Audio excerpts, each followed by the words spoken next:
Karen Allgaier, and I'm a certified Iyengar yoga teacher. And today I'm going to talk to you about a sequence for immunity. This sequence was created by BKS Iyengar, and you can find the clip art of this sequence on my website, greentaryoga.com, on our resources page. And in this video today, I'm going to go through the first 3 poses in the sequence and give you some ideas about how you can make them work for you. So for an immunity sequence or any kind of restorative practice, it's good if you can have a quiet environment if possible. And it's also good if you can be warm. If you can make your room warm, if you can dress in layers and be warm, it helps the nerves to become quiet. So I'm adding an initial pose that you won't see on the sequence, but I think is a good way to get started. And that is the downward facing hero pose, Adho Mukha Virasana. So for Adho Mukha Virasana, I'm going to recommend that you take head support. All these new poses, the first several, are head supported poses.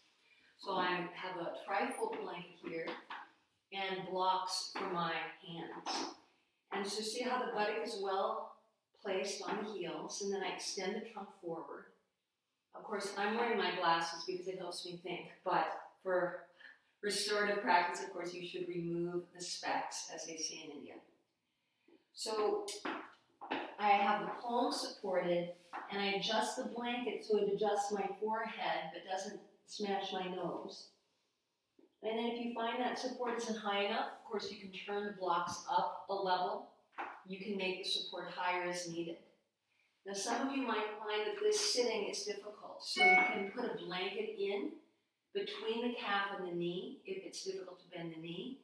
If the buttock is lifted up high, you can take height so the buttock has something to contact. And you can expect if you need a lot of height here, you probably will have to increase the height on the other side as well. So take the props you need, and now come into the pose. Keep your buttock on your heels. Reach your outer thighs back. Move the groins back, and let the abdomen be soft and broad. Fully stretch the arms, and turn the outer arms in. So this outer arm tricep area should take a roll in, while the biceps turn up and out. And that will help you to keep your collarbones wide and to keep a lot of space between your neck and your inner shoulder. So we're trying to minimize tension at this neck-shoulder juncture. So keep the arms active, but not overly active. Got to find a healthy balance here. And let your facial features soften. Let the weight of your head rest on the blankets. And as the abdominal area has a spreading and softening, so too the forehead should spread and soften. Smooth, soft inhalation. Smooth, passive exhalation. Let the brain become quiet. Smooth, soft, steady breath. And let the exhalations be a little deeper than usual. You might find at this point you can move the blocks away a little. You can get a little more length. Or some of you might find, oh, now you can turn the blocks down 1 notch. Do press the palms onto the blocks and observe how this helps you to take your shoulder blades into your back. So this upper back region, shoulder blade, back rib, upper spine, should not be pushing up to the ceiling, but look how I tuck that area deeply into the body. So there's a relationship between the palms and the shoulder blades. As the palms press into the blocks, press your shoulder blades into your back body. And now again return to the soft, quiet, steady breath. Relax your mouth, your tongue, and your throat. Soften your eyes. Soften your temples. And come to a quiet state.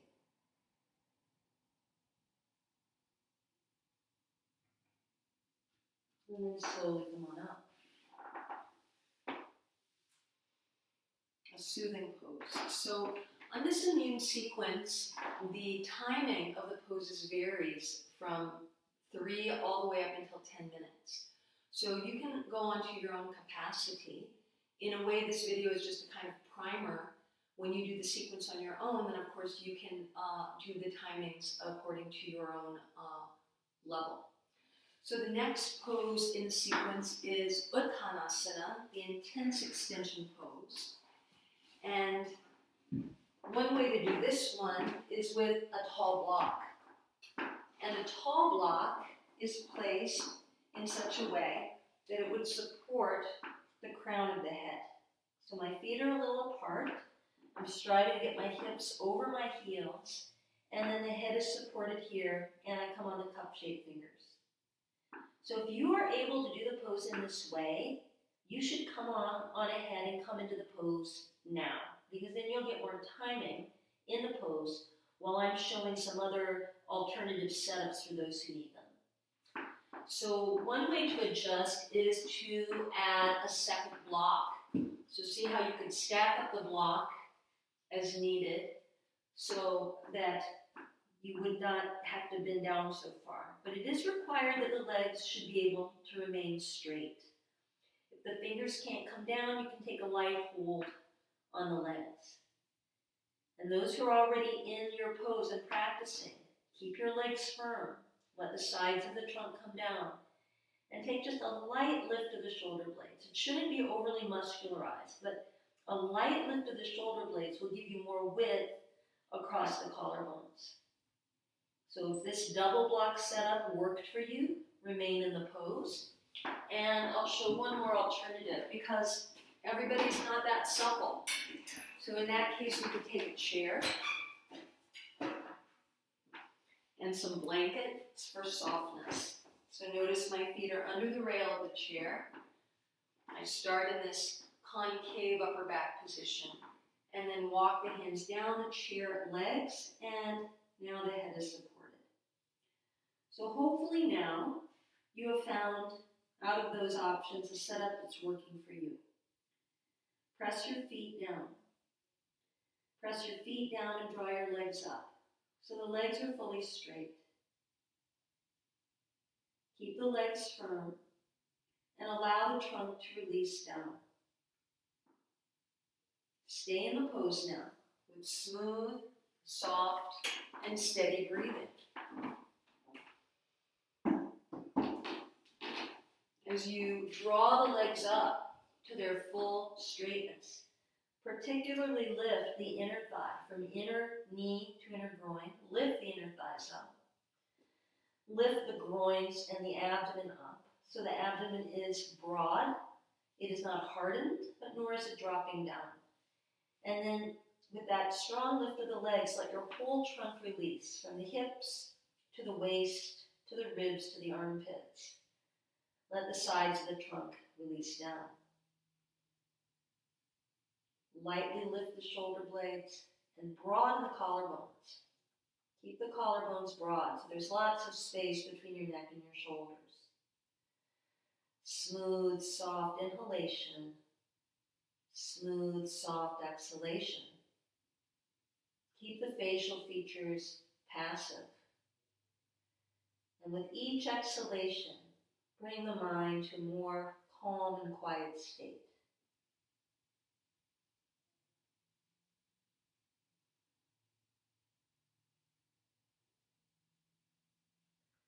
Just a few more cycles of breath here. See that the mind is quiet and observe how the softness of the breath helps you bring the mind toward that quietude. Now inhale, extend the spine forward, and with the hands on the waist, stand up. So that's Uttanasana, and that could be done anywhere from 3 right up to 10 minutes. And you can start with just a few minutes and build it up. Now the next pose of the sequence is Adho Mukha Svanasana, downward facing dog. And This is also very typically supported on a single block. If you have open shoulders and kind of supple legs, that might work for you. I find that if I add a blanket onto that block, I'm getting just about the right height for my downward dog with the head supported. So that support is under the abdominal area. You can see it's pretty far back. So that when I come on up into the dog pose, my head comes inside my arms and I can stretch up and back. So if you're able to do the pose in this manner, go ahead and come into the pose, and I'll show a couple other alternatives in a moment. In this pose, one shouldn't be resting on the forehead like this to compress the neck, and nor should you pull your head in so far that the back of the neck is over flattened. So you'll be a little bit in front of what we call the crown of the head.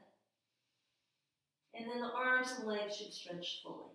So those who are in the pose continue like that. And then if you need a little more height, you really have to do your trial and error to find out, do you need one additional block like this?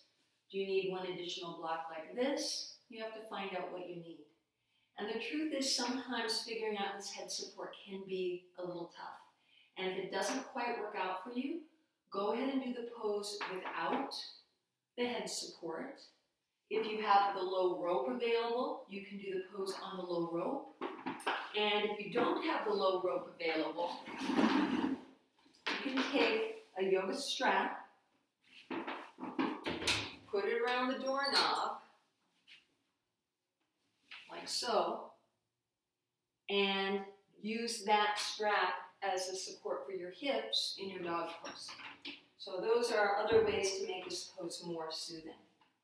So hopefully by now everybody is in some version of a dog pose, and stretch fully the arms and legs. Fully stretch the arms and legs. Push the front thighs to the back thighs.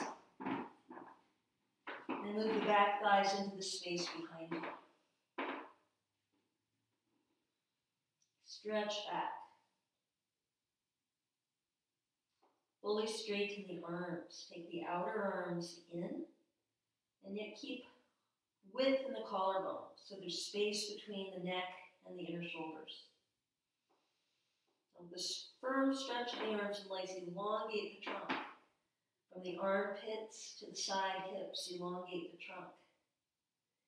Find out what's the optimal placement of your head that feels the best for your neck, and also allows you to use that head support intelligently. So it's not simply that the head is at rest, but the head can function here as a fifth limb to help you extend the spine. So it should not be that you are leaning on the head, but more so that you utilize weight on the head to stretch the entire trunk up and back. Smooth, soft inhalation. Smooth, soft exhalation. Now maintain the physical aspects of the pose and bring your awareness now more to the sense organs, eyes, ears, tongue. Relax the organs of the senses, the eyes, ears, nose, and tongue, because that's going to help the mind quiet down. Let your eyes be soft, let your eardrums recede, and relax your tongue.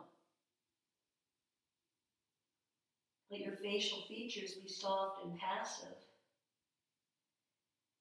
And as you relax the face more and more, see that you still stretch back. You don't become heavy on the head or heavy on the arms. You still stretch back. As the facial features get softer, more passive.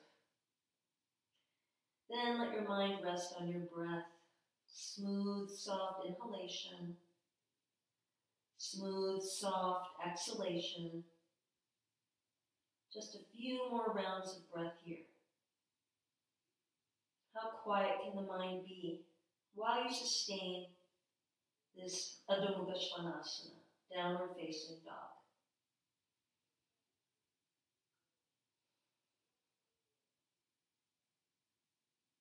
And now slowly come on down.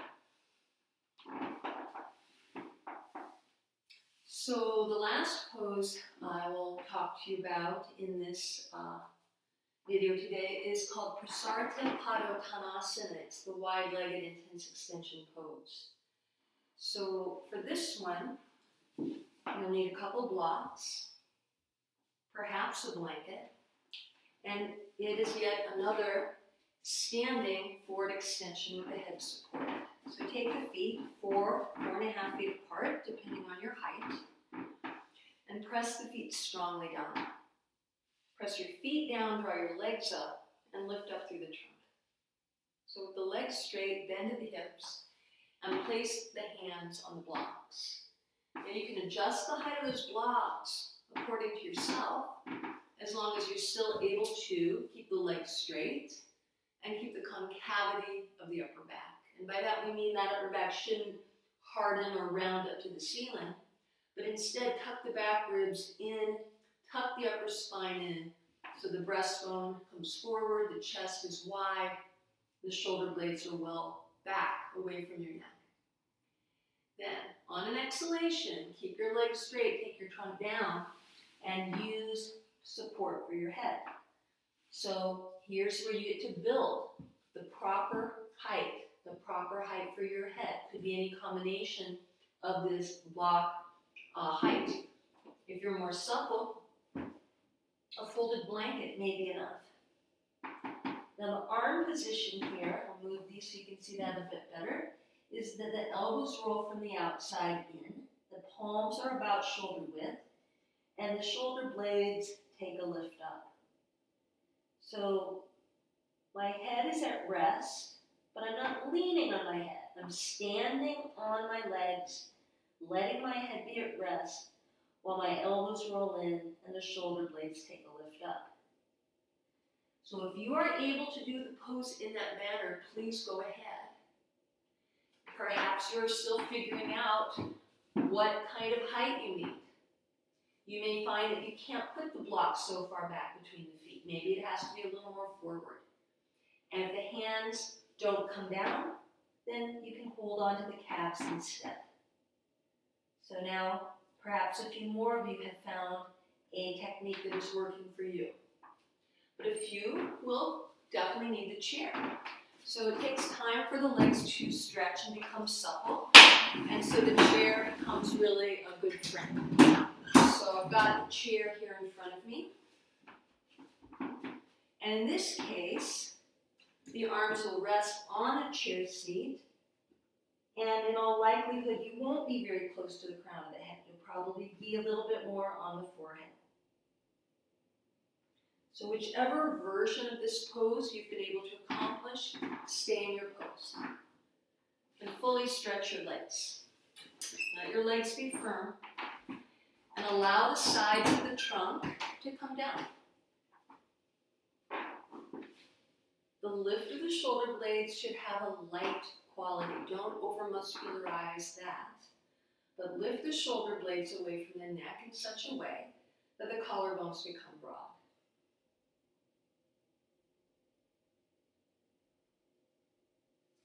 We'll take a few more breaths here in Prasarita Padottanasana.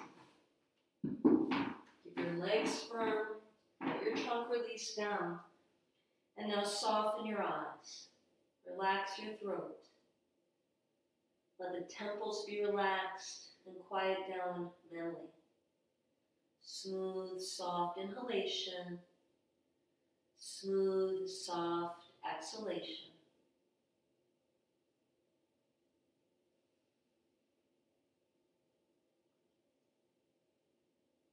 And now look forward. Use the blocks or your chair. Establish a concave back, the upper back well tucked into the body. And then with the hands on the waist, stand all the way up. So that is just the first three poses on this immune sequence. As I said, I added the Adho Mukha Virasana at the beginning.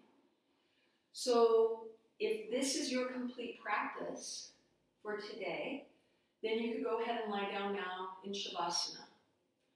Or you could go on to part 2 of this video series, which will give you some ideas about the practice of the inverted poses that comprise the rest of this immune sequence. I hope you can tell the nerves are a little more quiet, mind is a little more quiet with these beautiful head-supported poses. Be well, my friends.